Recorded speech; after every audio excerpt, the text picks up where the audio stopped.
Powered by WCTV.tv. Your news starts now. Coming up, the Cannon trial involving the shooting that took place at Halftime Liquors is underway. Details and more next. And Senator Raphael Warnock and Republican challenger Herschel Walker gear up for their runoff race in Georgia.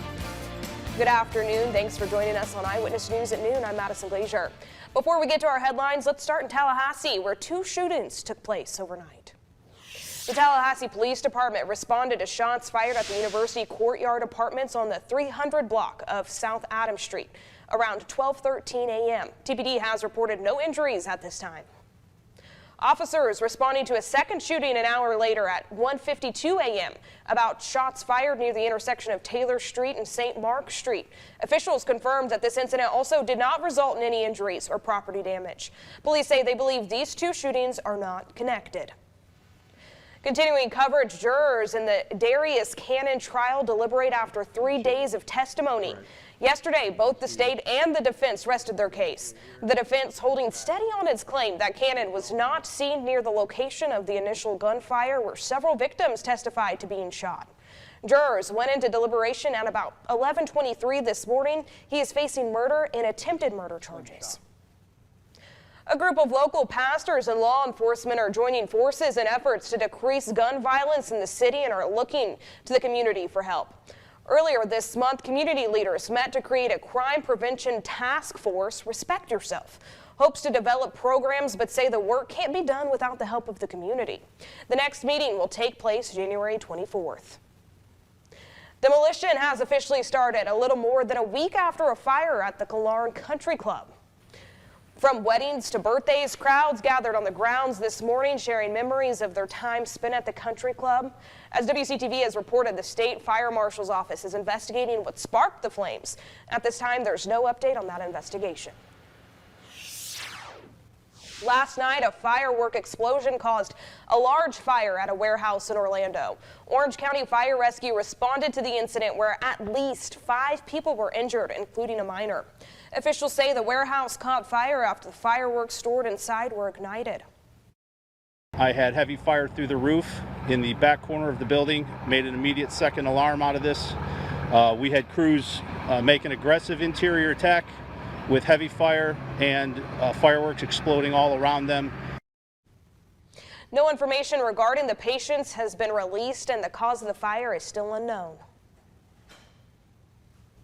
All right, well, it is 12:01 and we are taking a look at downtown and it looks like a beautiful day outside.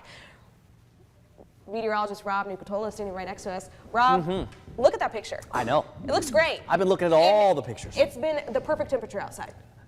And I think that's one of those overlooked things, right? Everyone's like, okay, it's February, it's supposed to be cold. No, it can be nice. Yeah, it can be I nice. mean, this is what I guess what I like. Fair. I question the people who don't like this, right? It's comfortable outside. It's not cold. It's not hot. It's not humid. It's just, I like to call this bonus weather, the good stuff. When we can stay in that 50 degree in the morning to maybe like 75 or 80 in the afternoon, I think everybody wins there. And I think that's what we're going to be looking at for today. Already seeing the temperatures approach 70 degrees. I think we're going to get into the lower and mid 70s this afternoon. I think we get a little warmer maybe the next couple of afternoons. And we'll probably start to notice maybe just a little humidity creeping in, just a little bit. It's not going to feel like it does in September or even October. I think what we're in for is some pretty pleasant weather over the weekend. I do expect we're going to find some clouds. That breeze from the east is going to bring in a little bit more moisture, and that probably is going to help to change the way it feels just a little bit outside. But all weekend long, we're probably in for some really nice conditions. Now, if you're looking for some rain, top of the screen, I see some activity up near Atlanta. Some of that will try to inch south, but I just don't think it's going to be able to hold together. I don't think that boundary is going to be able to really bring enough energy and juice this way to bring us any kind of widespread shower. So do I think we could see a shower or two? Maybe late tomorrow night or early on Sunday, and that's not going to impact anyone's plans to take the top down or take the motorcycles out. I think we're in for some really nice weather for this afternoon, so get out there and enjoy it. If you've got outdoor activities planned all weekend long, I think you're going to be okay. If you got to get the holiday decorations up, this might be a really good weekend to get it done. I'll break down the rest of the full forecast heading into the middle of next week in just a few minutes. All right, well, you know, Rob, I was just thinking while you were giving your forecast how nice it's going to be for the parade that's coming up this Saturday. If you remember, springtime Tallahassee got rained out, so it'll be great to be able to be out there and have perfect weather. It might even be a little on the warm side for the holiday parade, just a little bit. Perfect. Okay. Thanks, Rob. Yesterday, a federal grand jury indicted a former Florida attorney on one count of racketeering. The indictment alleges between December 2015 and January 2018, the law firm of Philip Timothy Howard participated in wire fraud, money laundering, and providing false and fraudulent information in an attempt to obtain more than $10 million from third-party lenders. The majority of victims discussed in this indictment former pro football players represented by Howard. In a class action lawsuit against the NFL, his trial is set for January 30th. If convicted, he could face 20 years in prison. A crucial moment in the last undecided Senate race in Georgia. Senator Raphael Warnock is getting some prominent help in trying to fend off a challenge from Republican Herschel Walker. Former President Barack Obama hit the campaign trail in Atlanta to make a forceful argument on Warnock's behalf. Nicole Killian is in Georgia for us, where early turnout has been high ahead of Election Day on Tuesday. Georgia, help me to do it one more time. Hoping to maximize turnout ahead of this closely contested runoff, Senator Raphael Warnock turned to a reliable source. You get a buy one, get one free deal on elections this year. Former President Barack Obama made his case for the incumbent to add to the Democrats' majority. 51 is better than 50 because it means Reverend Warnock will keep representing you in Washington. And he took another jab at Warnock's opponent, Herschel Walker. Mr. Walker has been talking about issues that are of great importance to the people of Georgia, like whether it's better to be a vampire or a werewolf. This is a debate that I must confess I once had myself when I was 7. You can tell that they're getting nervous because they got Obama here again. The GOP nominee held a competing rally with South Carolina Senator Lindsey Graham after casting his own ballot. I just voted. Can you see? The former football star also pushed supporters to get to the polls as he fights new allegations. A former girlfriend told the Daily Beast Walker is unstable, and records show he took a tax break in Texas intended for primary residences while running in Georgia.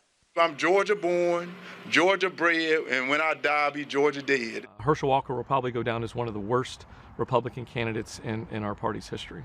Outgoing Republican Lieutenant Governor Jeff Duncan said he couldn't bring himself to support Walker or Warnock, leaving his ballot empty this week. Unfortunately, didn't have anybody that achieved that respect out of me or my vote. Today is the last day of early voting before the December 6th runoff. A potential railroad strike, which could have severely disrupted the economy during the holidays, will not happen after Congress stepped in, forcing the rail companies and workers into an agreement. Natalie Brand has more details from Washington, D.C. With the deadline looming, President Biden signed into law a bill to prevent rail workers from going on strike next week. I know this was a tough vote for members of both parties. It was tough for me, but it was the right thing to do at the moment, to save jobs, to protect millions of working families from harm and disruption, and to keep supply chains stable around the holidays. The Senate overwhelmingly passed legislation late Thursday afternoon.